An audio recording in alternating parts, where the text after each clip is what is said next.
introduced himself and said his name was Mark Lemberger, and he wanted to freelance some articles for me. He was a writer, but he had moved to Madison from the South 4 years before to research a murder of a young girl, a 7-year-old who lived in the Greenbush neighborhood. She was killed in 1911, and her name was Annie Lemberger. The guy that came to see me was named Mark Lemberger. Annie would have been his aunt. She died when she was 7 years old. Mark had heard the stories in the family about her death and had resolved to come up here and try to solve the murder. I said, "How's it going?" He said, "I'm 4 years into my 2 years of research." And so at the time he came to see me, he was looking for a way to sort of supplement his book research, and he ended up doing a story or two for me. One was about the rum wars of the Greenbush in the 20s, where I've alluded to the prohibition and the sale of illegal alcohol here. But he was obsessed, really, with the story of this little girl who would have been his aunt. And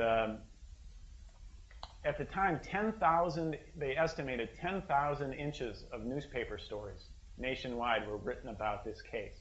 This little girl who had been taken from her home and was found dead, actually floating in Lake Monona.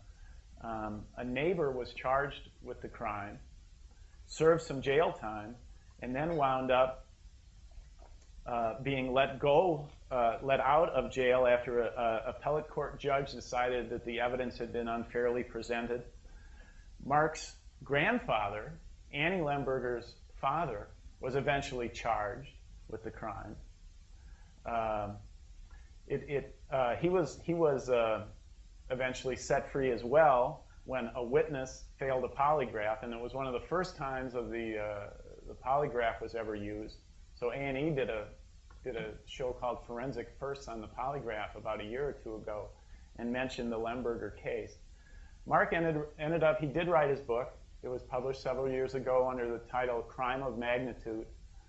I'd urge you to maybe look for it in the library. There was one interesting footnote to that. After the book came out, Mark moved out to San Francisco.